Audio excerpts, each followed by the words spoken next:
আজ মা ও লক্ষ্মী মা বোনেরা, ওয়াজ মাহফিল ভালো লাগে না, নামাজ ভালো লাগে না, মাদ্রাসা ভালো লাগে না, পর্দা ভালো লাগে না, দিন শরীয়ত ভালো লাগে না, নবীর সুন্নাত ভালো লাগে না। তার কারণ হলো গুনাহ করতে করতে, নাফরমানি করতে করতে আজকে আমাদের দিল ভালো না, আমাদের অন্তর খারাপ হয়ে গেছে। জোরে জোরে কোন ঠিক কিনা? ছোট্ট একটা উদাহরণ দিলে আপনারা পরিষ্কার ভাষায় বুঝবেন যে আপনাদের এলাকার এক ব্যক্তি ওনার মেয়ে বিয়ে দিছে, মনে করেন সাভার। তো মেয়ে টেলিফোন করছে, কিরিং কিরিং টেলিফোন বাইজা উঠছে, আম্মা রিসিভ করছে। হ্যালো হ্যালো, কে? বলে আমি সুমাইয়া। কি আম্মু কেমন আছো? বলে আম্মু ভালো আছি। আব্বু কোথায়? বলে তোমার আব্বু এখনো তো ঢাকার থেকে আসে নাই, অফিসে। কেন মা, কি হয়েছে? বলে আমার শ্বশুর আব্বা আজকে 3 দিন যাবত অসুস্থ, জ্বর। আব্বা অফিস থেকে আসলে পাঠাই দিয়েন, আমার শ্বশুর আব্বারে দেখা যাইব না, আপনাকে জামাইও খুশি হইব, শাশুড়ি আম্মাও খুশি হইব। কথা বলেন ঠিক কিনা? তো মা বলে ঠিক আছে, আসলে পাঠাই দিব না। তো 4:30টার দিকে সুমাইয়ার আব্বা আসছে অফিস থেকে। আসার পরে বলতেছে মেয়ে টেলিফোন করছিল, আমাকে বিয়ে এসে আপনি কি অসুস্থ, 3 দিন যাবত জ্বর, আপনাকে যাইবার বলছে। এই কথা বললেই সুমাইয়ার আম্মু বলতেছে যান। তো সঙ্গে সঙ্গে আপনাদের এলাকার বাজারে গিয়ে 2 কেজি আপেল, 2 কেজি মালটা, 2 কেজি আঙ্গুর, আলামিন বেকারির বড় পাউরুটি, আলমদিনা মিষ্টান্ন ভান্ডার থেকে 2 কেজি রসগোল্লা লইয়া সিএনজি রিজার্ভ করে সাভার গেছে মেয়ের বাসায়। তো গিয়ে ঘরের দরজার মধ্যে সালাম দিছে, আসসালামু আলাইকুম রহমতুল্লাহ। বিয়ে সাহেব সৌদি আরবের কম্বল গায়ে দিয়া শোয়া। বিয়ে হিসেবে সালামের জবাব দেয় ওয়ালাইকুম আসসালাম আহ ওয়া রাহমাতুল্লাহ আহ ওয়া বারাকাতুহু আহ। বুঝেন নেই? বিয়ে হিসেবে দেখা জ্বরের কুহানি বাড়ছে না কমছে? বিয়ে সাহেব কেমন আছেন? বেশি বালা না। আহ কয়দিন যাবত জ্বর?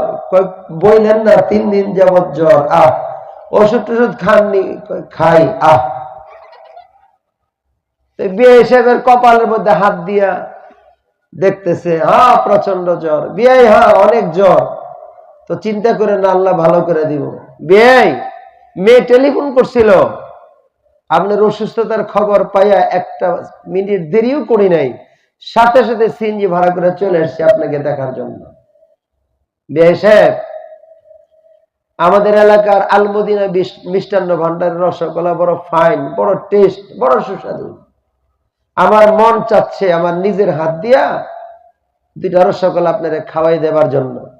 আপনি যদি রাজি থাকেন, হা করেন, আমি নিজের হাত দিয়ে খাওয়াই দেই। বিয়ে এসে কাতলা মাছের মতো মুখটা সরাই দিয়া নেন খাওয়াই দেন। কাতলা মাছ চিনেন তো? মুখ ছোট না বড়? মাশাআল্লাহ, সুন্দর করে যখন হা করছে, ডিমের মতন বিয়ে সাহেবের মুখের মধ্যে টুপ টুপ করে 2টা 3টা মিষ্টি ছেড়ে দিছে। বিয়ে সাহেব 2 দাঁতের মাড়ির মাঝখানে ফেলায় যখন কামড় দিয়া চাপ মারছে, রসগোল্লার ভিতরে কি থাকে, রস না পাউডার? আরে কথা বলেন না কেন? রস না পাউডার?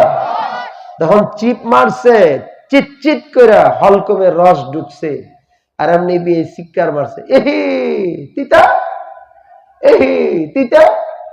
আমি প্রশ্ন করি, আপনারা জবাব দেন, রসগোল্লা তিতা? রসগোল্লা তিতা হইলে কি তার নাম রসগোল্লা হইতো? তাই চিল্লায় তিতা তিতা বলে? ও যুবক ভাইরা আমার, ও লক্ষ্মী মা বোনেরা, রসগোল্লা তিতা না। 3 দিন যাবত জ্বর, জ্বরের কারণে বিয়ে সাহেবের মুখ নষ্ট হয়ে গেছে, জ্বরের প্রভাবে মুখ নষ্ট হয়ে গেছে। রসগোল্লা ভালো লাগে না, কমলা ভালো লাগে না। রসগোল্লা কেন? চিনির শরবত যদি দেওয়া হয় তিতাই লাগবে। চিনির শরবত কেন? তার মুখের মধ্যে মধু যদি ঢেলে দেওয়া হয় তিতাই লাগবে, তার কাছে ভালো লাগবে না। তার কারণ হলো জ্বরের কারণে বিয়ের মুখ নষ্ট হয়ে গেছে। জোরে কোন ঠিক কিনা? আজ লক্ষ্মী মা বোনেরা, ওয়াজ মাহফিল ভালো লাগে না, নামাজ ভালো লাগে না, মাদ্রাসা ভালো লাগে না, পর্দা ভালো লাগে না, দিন শরীয়ত ভালো লাগে না, নবীর সুন্নাত ভালো লাগে না। তার কারণ হলো গুনাহ করতে করতে, নাফরমানি করতে করতে আজকে আমাদের দিল ভালো না, আমাদের অন্তর খারাপ হয়ে গেছে। জোরে জোরে কোন ঠিক কিনা?